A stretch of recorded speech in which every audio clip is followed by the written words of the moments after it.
Africa, yeah, yeah.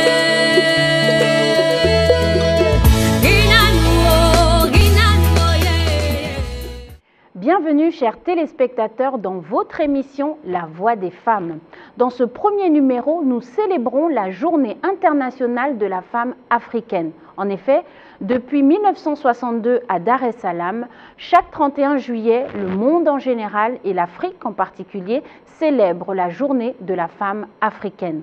Je ne serai pas seule sur ce plateau, je serai accompagnée de femmes leaders, de femmes engagées et nous aborderons la thématique suivante, la résilience des femmes africaines en période de crise. Nous retrouverons également en duplex nos deux pétillantes chroniqueuses, Lady et Lindsay. Je suis Laetitia Mébalé et je suis ravie de vous accueillir dans votre émission La Voix des femmes.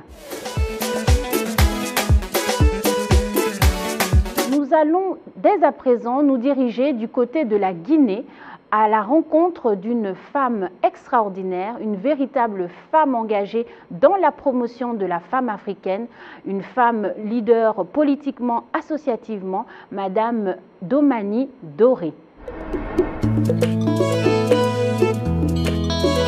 Africa, yeah.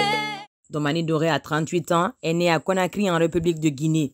Ses parents d'anciens diplomates, le père ancien ministre, enseignant-chercheur et la mère entrepreneur en bâtiment, comptable de formation. L'actuelle députée première secrétaire à l'Assemblée nationale et porte-parole du parti présidentiel, le RPG Arc-en-Ciel est mère de 3 filles. Domani Doré est titulaire d'une licence en philosophie de l'université de Sonfonia en Guinée. D'abord assistante du PDG de Batax Bouna Corporation qui fait dans l'extraction de diamants. Ensuite assistante en charge de l'événementiel au cabinet de la première dame Hagagene Kondi. Elle crée son cabinet en communication institutionnelle e-sharing et prend des cours en ligne et devient consultante en communication. Ambassadrice pays de la campagne mondiale Girl to Leader, membre active du Women Political Leader, réseau mondial des femmes leaders en politique, cofondatrice et présidente du Forum Femmes et Politique. À 13 ans, elle est élue membre du Parlement des enfants de Guinée, membre du Parlement des jeunes de la francophonie en 2003, membre du Parlement des jeunes de Mano Riva Union et vice-présidente de la jeunesse du Manding, vice-présidente en porte-parole de la coordination des mouvements de soutien à la candidature du professeur Alpha Condé de la commune de Matoto. Membre du GMAP Jeunes pour la majorité présidentielle, un groupe de communicants de haut niveau au service du parti, le RPG Arc-en-Ciel. Elle va également créer le mouvement des jeunes et des femmes de la Guinée forestière pour la majorité présidentielle Mojifor. En 2012, elle annonce sa candidature aux législatives et sera recalée par son parti, l'estimant trop jeune et méconnue du grand public. Elle finira directrice de campagne du candidat à Matoto, Mamadou Batos Camara.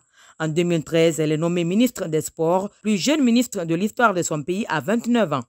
Durant ses fonctions, elle décrochera l'organisation de la CAN 2023 et amènera l'équipe junior en demi-finale. Elle n'est pas reconduite au gouvernement après les élections présidentielles de 2015, malgré sa lettre de mission remplie avec brio et la victoire enregistrée dans sa préfecture Lola, où elle était la directrice de campagne politique pour la réélection du président Alpha Condé. Membre du comité central du parti présidentiel, elle cofondera la Guinée audacieuse, un mouvement incubateur politique pour le rajeunissement, la féminisation et la qualification du personnel politique guinéen qui va être à l'origine des candidatures indépendantes aux élections communales, conduira une liste dans la plus grande circonscription électorale et mobilisera des jeunes et des femmes dans 2 autres préfectures et s'en sort avec 4 conseillers municipaux, dont un premier vice-maire de moins de 30 ans, une première dans la localité de Lola.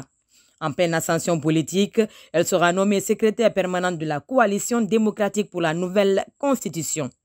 Successivement, elle sera élevée au rang de directrice adjointe de campagne nationale pour le double scrutin référendaire et législatif aux côtés du ministre d'État Papakoli Kourouma.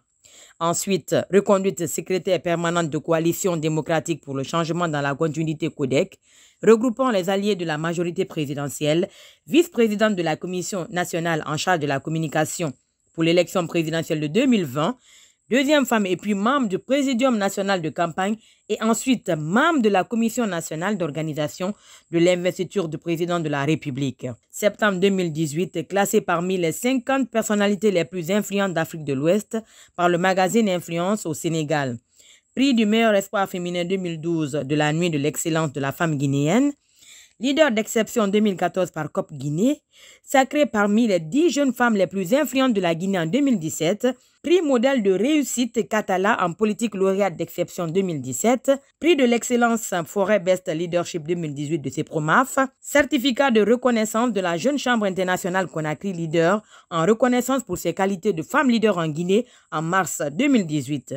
Classée parmi le top 200 des femmes africaines les plus influentes sur Twitter, une étude menée par Smart Data Power et Women in Africa sur 12 millions d'utilisateurs en Afrique. Amoureuse de la lecture, elle capitalise un investissement livresque qui s'évalue à plus d'un demi-milliard de francs guinéens. Sportive, elle pratique du judo. Elle est à l'origine de la création de la marque Café Monemba, qui est une enseigne qui redonne ses lettres de noblesse au café ouest africain, ainsi qu'une chaîne de production, de contenu digital et de communication d'Homme Média.